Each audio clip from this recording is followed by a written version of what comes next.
Reka nongere mbasuhuze mbifurize kugira ibihe byiza, mbifuriza kugira igitondo cyiza mwebwe mwese mudukurikiye muri mu bice bitandukanye bari imbere mu gihugu cy'u Rwanda, bari mu karere k'ibiyaga bigari, Uganda, Repubulika ya Demokarasi ya Kongo, Tanzania n'igihugu cy'u Burundi. Mwese ndabizi neza ko mudukurikiye cyane, namwe muri ku migabane itandukanye, ku mugabane wa Buraya, abari muri Leta Zunze Ubumwe za Amerika, mu gihugu cya Canada, bari muri Belgique ndetse n'Ubufaransa, muri benshi cyane mudukurikira umunsi ku wundi, ndetse kandi mama munabitwereka cyane gatanu kuri gatanu ko muba muri kumwe natwe muri aya makuru ndetse n'ibiganiro bitandukanye.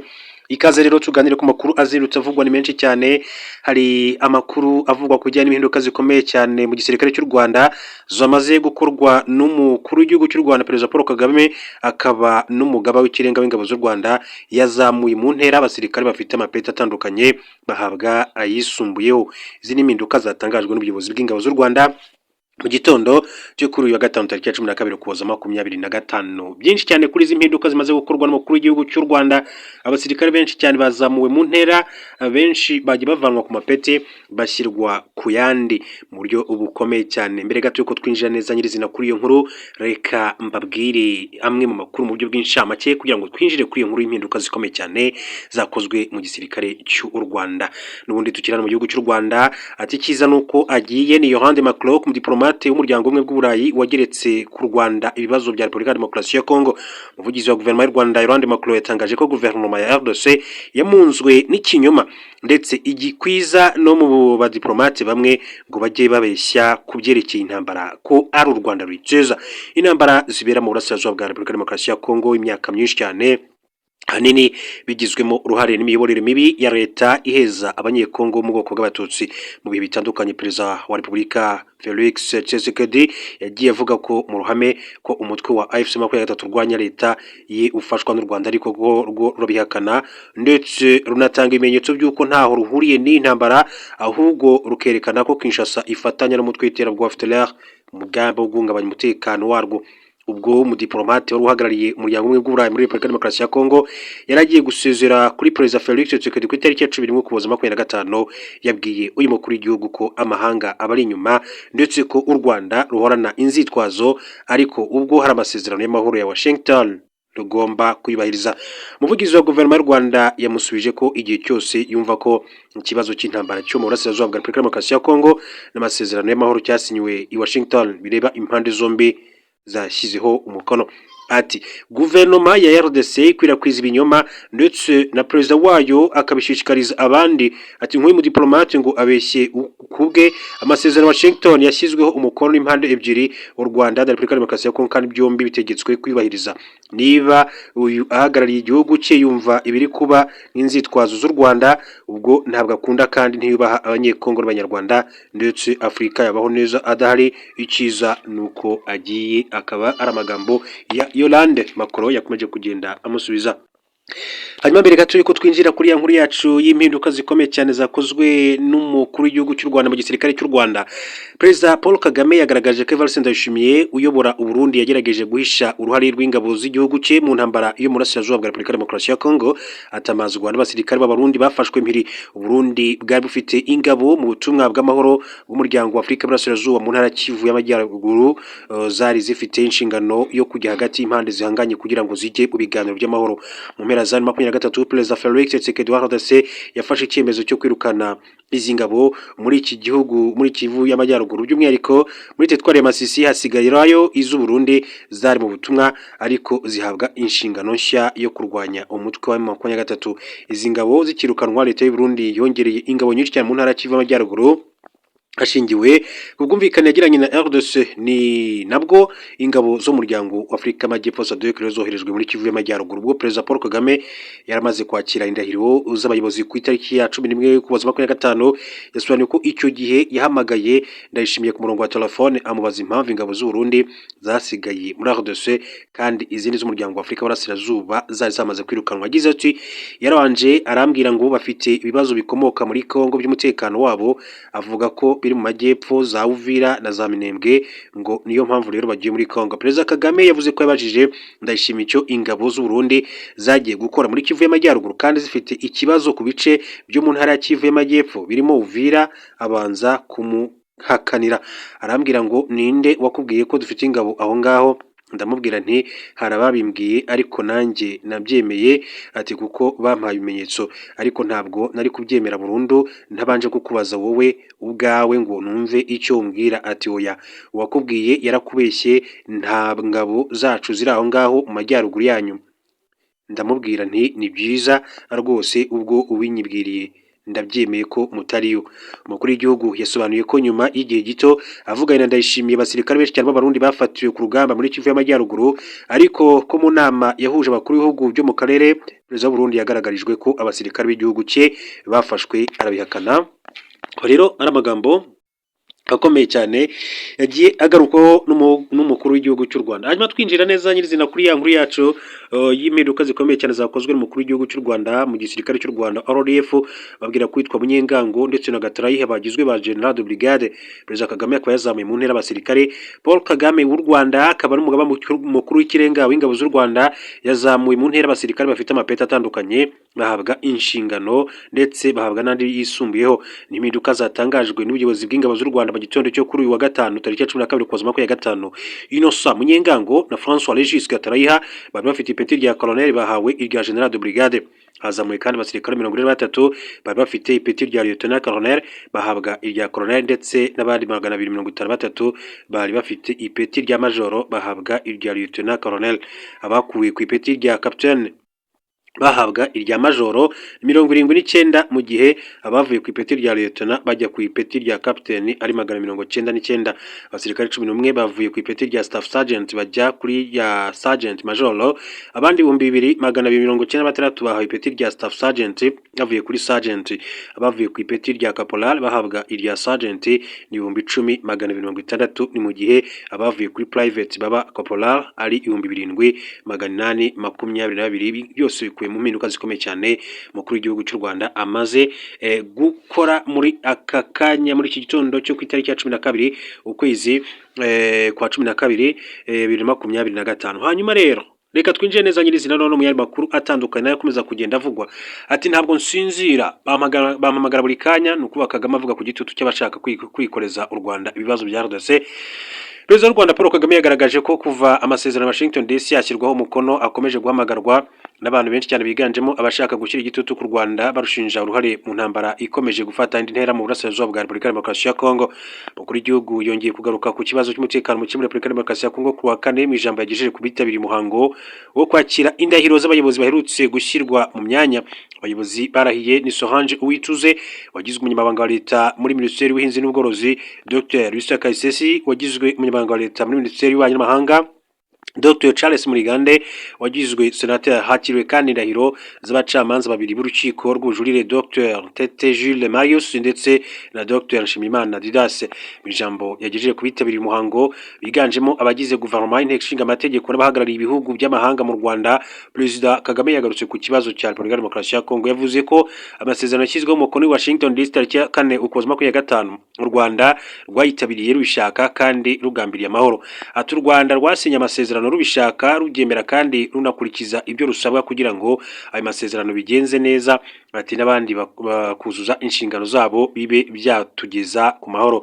Yakomeje avuga ko ariko inzira nk'iyo ntabwo iba yoroshye, nayo iragoranye. Hari ababa batavugisha ukuri, harimo byinshi abantu baba bifuza ndetse bitari no mu masezerano cyangwa se bumva byari bikwiriye kuba biri mu masezerano kubera ko ariko babibona.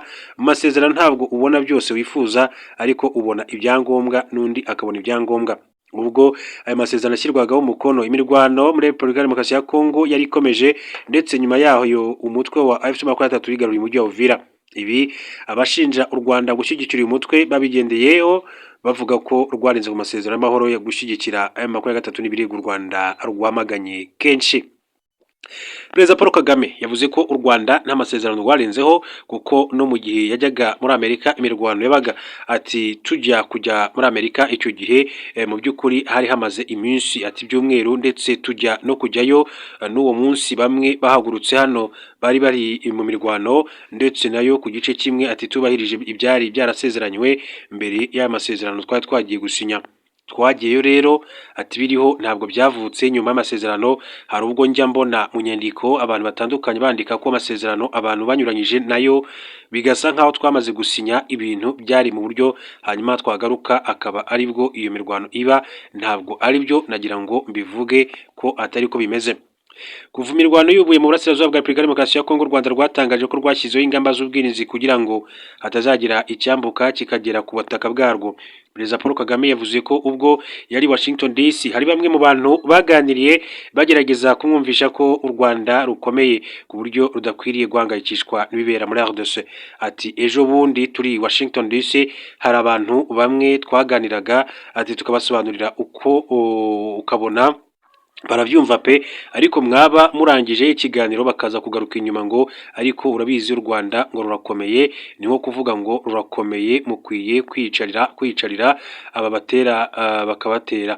Ati nkababwira nti ariko mu mateka y'abantu uko nyazi muri politike cyangwa se ibindi ntabwo ndumva icyo ibyo bivuze, ntabwo nabyumva. Ati gukomera dufite ni guke, ati ni no gukabya, usibye uko ko kwirinda abanzi nyine tubarirwa hamwe mu mbaraga ko turagufite.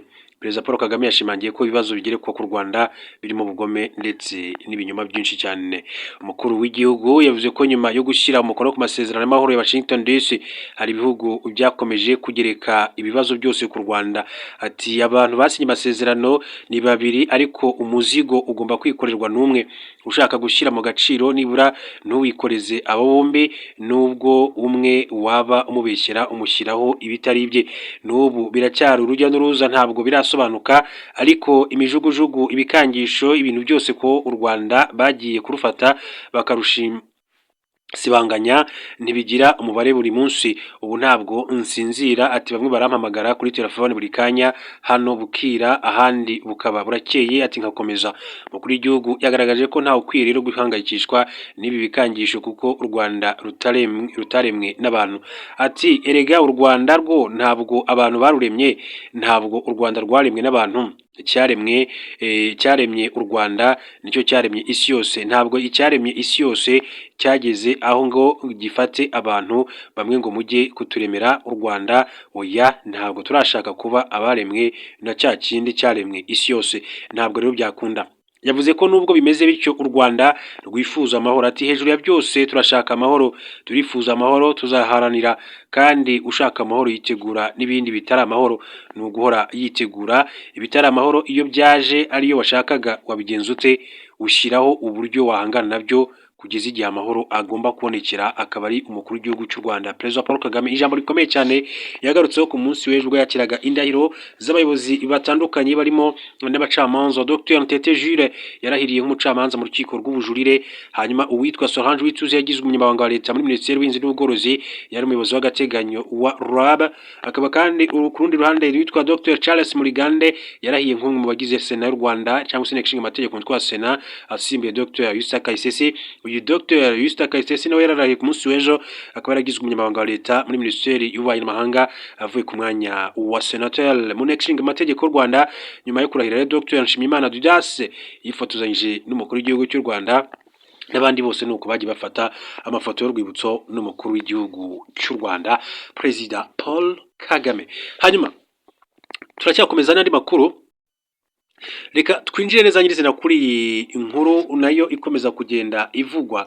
Mbabwire ko uwitwa Museveni yavuze ko Bobi Wine ashaka kurya ibyo ataruhiye. Perezida wa Uganda Yoweri Kaguta Museveni yasabye abaturage kureka gukurikira abantu badashaka gukora, ahubwo bagashaka kurya ibyo bataruhiye. Muri Uganda bari mu bikorwa byo kwiyamamariza kuyobora igihugu mu matora azaba ku itariki ya 15 Mutarama 2025. N'ibikorwa bihanganyemo Yoweri Kaguta Museveni wa Uganda ku butegetsi ndetse na Robert Kyagulanyi wamamaye nka Bobi Wine ari nawe unenga bwana Museveni ku rwego rwo hejuru. Bobi Wine ufite n'abayoboke benshi cyane biganjemo urubyiruko rushyigikiye ishyaka National Unity Platform NUP, akunze kuba afite abantu benshi cyane bitabira ibikorwa byo kwiyamamaza bwana Museveni wo mu ishyaka rya NRM, National Resistance Movement, riri ku butegetsi, ari nawe uhabwa amahirwe. We abafite abayoboke benshi, ndetse ubwo yari muri Bunyoro yasabye abaturage kwima amatwi abashaka kubabuza gukora. Arenguriye kuri Bobi Wine ari gahunda ati nta gahunda bafite, ati bashaka kurya ibihiye ariko badashoboye gukora ibyabo bashaka kurya, ati ibyo batavunikiye. Robert Kyagulanyi Ssentamu wamenyekanye nka Bobi Wine wataniye umwanya w'umukuru w'igihugu amaze iminsi agaragaza ko mu bikorwa byo kwiyamamaza yagiye avangirwa n'inzego z'umutekano zifunga ibikoresho bijyanye no gusakaza amajwi, gukubita abayoboke be ndetse n'ibindi mu gihugu cya Uganda. Byinshi cyane rero bikomeza kugenda bivugwa. Hanyuma reka turebe n'andi makuru akomeza kugenda avugwa. Byinshi cyane biba bikomeza kugenda bigarukwaho, mbabwira ko uwitwa Ambasaderi w'u Rwanda mu muryango w'abibumbye Ngoga Martin yagaragaje ko abanyarwanda 5 bacumbikiye muri Niger badakwiye kubera uyu muryango umutwaro kuko igihugu cyabo cyemeye kubafata neza. Major Nzoneme François Xavier, Mugiraneza Prosper, Colonel Nteziryayo France, Ntagerura André na Capitaine Innocent Gahoto bacumbikiye muri Niger kuva mu mpera za 2021 nyuma yo kurangiza ibihano ku byaha bya jenoside, abandi bakagirwa abere. Ku itariki ya 10 Ukuboza 2025 ubwo ibihugu bigize akanama karoni gashinzwe umutekano byaganiraga ku mirimo y'urwego mpuzamahanga rwashyiriweho gukora imirimo y'insigarira y'inkiko mpuzamahanga mpanabyaha IRMCT. Ikibazo cy'abanyarwanda cyongeye kubura mu mpera za 2024 kandi leta Niger yagaragaje ko idashaka ko abanyarwanda baguma Niamey. Ibindi bihugu bifuje kujyamo birimo iby'Iburayi byarabanze u Rwanda rugaragaza ko rwo rwiteguye kubakira kandi ko mu gihe bazaba bari Kigali uburenganzira bwabo buzubahirizwa, ariko ubu ntibashaka gutaha mu Rwanda. Nubwo aba banyarwanda banze gutaha mu Rwanda, ku rundi ruhande bakomeje kwinubira uko leta Niger bafata, uko ngo ntibaha uburenganzira bwo kwidegembya, ibituma batabona uburyo bashaka amafaranga yo kubatunga. Babishingiyeho basaba RMCT andi mafaranga y'ubukode ndetse no kubatunga. Tariki 21 Ugushyingo 2025 mucamanza Joseph Chiondo Masanche yemeye icyifuzo cy'abanyarwanda cyo kubaha amadolari 11,500 kuba miliyoni 13,700 y'amafaranga y'u Rwanda Ukuboza uyu mwaka n'amadolari 12,400 miliyoni 18 z'amafaranga y'u Rwanda mu Ukuboza 2023, ariko bamenyeshwa ko nyuma y'icyo gihe batazahabwa andi. Ambasaderi Martin Ngoga yabwiye akanama karoni ko u Rwanda ari igihugu cyubahiriza amategeko, ashimangira ko abanyarwanda bacumbikiye muri Niger ntacyo bazakurikiranwaho kubera ko barangije ibihano bakatiwe, abandi bakagirwa bele. Yagaragaje ko aba banyarwanda badakwiye rero kubera umutwaro utari ngombwa mu gihe bafite igihugu n'imiryango yemera kubakira. Amenyesha akanama ko u Rwanda rwiteguye kubakira. Yagize ati ku bijyanye n'aba bantu bari muri Niger, u Rwanda rwongera gushimangira ko bafite ubwisanzure, bityo ntibakwiye gukomeza kuba mutwaro utari ngombwa ku muryango w'abibumbye, cyane cyane mu gihe bafite igihugu n'imiryango yiteguye kubakira. U Rwanda rwiteguye kubakira, rubaha icyizere cyose. Undi munyarwanda bakurikiranyweho uruhare rukomeye cyane muri jenoside yakorewe abatutsi mu mwaka w'1994, Bwana Kabuga Felicien afungiwe by'agateganyo muri kasho ya Rony la mu Hollande kuva mu Kwakira 20 kuva 2023 ubwo RMCT afataga umwanzuro wo guhagarika kumuburanisha bitewe n'uburwayi burimo ubwo kwibagirwa, nawe abuze igihugu kimwakira mu by'Uburayi ifuza guturamo. Ambasaderi Martin Ngoga yashimangiye ko u Rwanda rwiteguye kwakira neza Bwana Kabuga Felicien mu gihe RMCT afata umwanzuro wo kumwohereza i Kigali, kandi ko ari n'ahitamo meza y'abantu akwiye rero kuba. Ko rero ari byinshi bikomeza kugira bivugwa muri iki gitondo, ngo mba nagiye mbigaruka ati amakuru yo abari menshi cyane akomeza kugenda agarukwaho hirya no hino mu bitangazamakuru bitandukanye.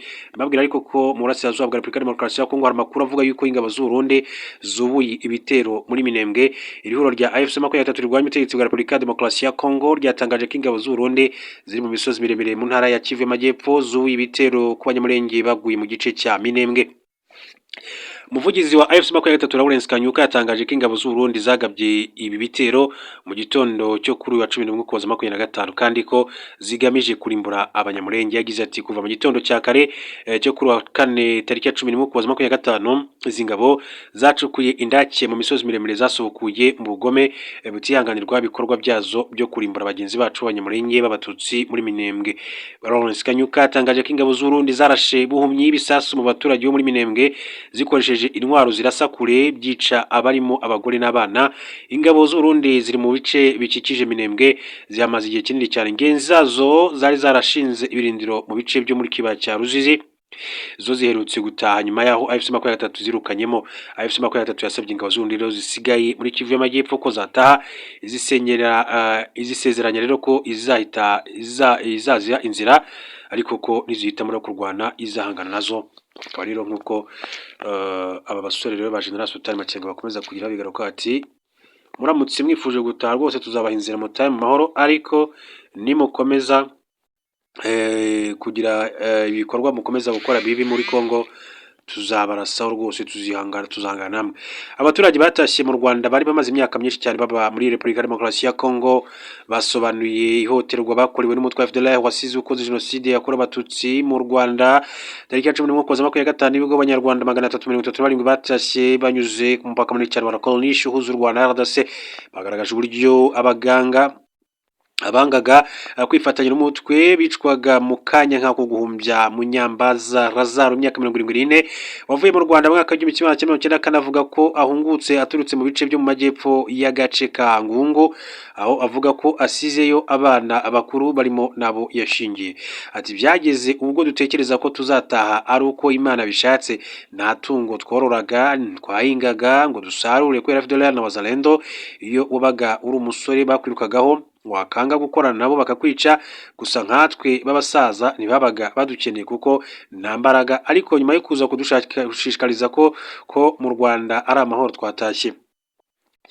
Nzabirinda Leuben imyaka 60 yavuye mu Rwanda muri komine Mukingo prefecture ya Ruhengeri mwaka wa 1994 ahongera kicanga atahuka aturutse muri Masisi mu gace ka Ngungu. Ati tukigera muri Kongo twahungiye ikicanga tuhavanwa umutekano muke w'aba FDLR ndetse na FARDC nabo bafatanya bazaga kutwibira imyaka no kwica abantu badashaka gukorana nabo. Nibwo rero twafashe icyemezo cyo gutaha, ariko ndicuza igihe nataye mu mashyamba ya Repubulika ya Demokarasi ya Kongo. Yavuze ko abasore bashyizwemo ingengabitekerezo ko iyo batahutse bakagera mu Rwanda bitwa ko ari aba FDLR bakicwa, bamwe bakanga gutaha, abenshi muri bo bakajya kwifatanya n'uyu mutwe w'aba genocidaire. Ntakirutimana iri imyaka 19 avukiye mu Burasirazuba bwa Kongo avuga ko atabashije kurangiza amashuri kubera guhora bahunga ubugizi bwa nabi bwa FDLR. Icyakora yizeye ko ubwo ageze mu gihugu cyuje umutekano azasubirayo akabasha kurangiza. Umuyobozi w'akarere ka Rubavu wungirije ushinzwe imibereho myiza Ishimwe Pacifique yibukije abatashye ko ari imbaraga z'igihugu cyari cyarabuze. Ati mwe mutashye menye ko tubafata nk'abantu igihugu cyari cyarabuze, ariko twishimiye ko tugiye gufatanya namwe mu kucyubaka. Mugiye kunyuzwa ahantu hamwe mufashwe kubona ibyangombwa by'ibanze. Ati nimujya no gutaha muzahabwa amafaranga yo kubafasha rero kwinjira mu buzima busanzwe. Abanyarwanda boherejwe mu karere ka Nyabihu mu nkambi y'agateganyo ya Kijote bazabanza kandi guhabwa serivisi zitandukanye zirimo kubarurwa ndetse no guhabwa ibindi byangombwa mbere yo gusubizwa mu buzima busanzwe. Ibyo bazahabwa birimo amafaranga y'ibanze yo kubafasha gutangira ubuzima, aho uwatahutse arengeje imyaka 18 ahabwa amadolari 188, uri munsi yayo ahabwa 113, ndetse buri wese agenerwa n'ibyo kurya by'ibanze bifite agaciro k'ibihumbi 45. Uko rero uyu muyobozi yakomeje kugenda abigaruka. Hanyuma dusoreza amakuru yacu kuri iyi nkuru mbabwira ko ubutegetsi bwa Tanzania bwamaganye ibihuha byakwirakwijwe ku mbuga nkoranyambaga bivuga ko Dr Philippe Mpango wahoze ari vice perezida w'iki gihugu afungiwe mu rugo. Uvuga ko ayo makuru ari ibinyoma nta shingiro afite. Ibi byatangajwe na Gerson Musigwa, umunyamabanga uhoraho muri Minisiteri y'Itangazamakuru, Siporo n'Umuco, akaba n'umuvugizi wa leta, nyuma y'uko ku mbuga nkoranyambaga hakomeje rero gusakara amakuru avuga ko bamwe mu bayobozi bakuru bahoze mu nzego za leta bafunzwe cyangwa se bari kugenzurwa bikomeye. Musigwa ati wahoze ari vice perezida ntabwo afunze, akomeje ibikorwa bye bisanzwe nyuma yo kuva mu nshingano za leta. Mu minsi yashize imbuga nkoranyambaga zirimo X, YouTube ndetse na Facebook, Instagram, TikTok zakwirakwijweho amakuru avuga ko uretse Dr Mpango wahoze ari minisitiri w'intebe Kassim Majaliwa ndetse n'uwahoze ayobora inteko ishinga amategeko Dr Tulia Ackson Mwansasu bafungiye mu ngo zabo cyangwa se bari gukurikiranwa n'inzego z'umutekano. Musigwa yakanye ibyo byose avuga ko ari ibihuha bikwirakwizwa n'abantu bafite umugambi wo guharabika igihugu cya Tanzania. Ati nimwirengagize ibitangazwa n'uwita Igo Ezra umuyutuba wo muri Kenya. Ati leta ya Tanzania ivuga ko ayo makuru ari igice cy'urusobe rw'ibihuha n'amakuru ayobya agamije guteganya abaturage ndetse no kwangiza isura y'igihugu cya Tanzania. Yasabye abaturage kwirinda gukurikira amakuru adafite isoko yemewe cyangwa se avugwa n'abantu bafite imigambi ya politike, ahubwo bagashingira ku itangazo ry'inzego zabigenewe. Akaba rero aryo yagiye agarukaho muri iki gihugu cya Tanzania. Mbashimire cyane, mbifuriza gukomeza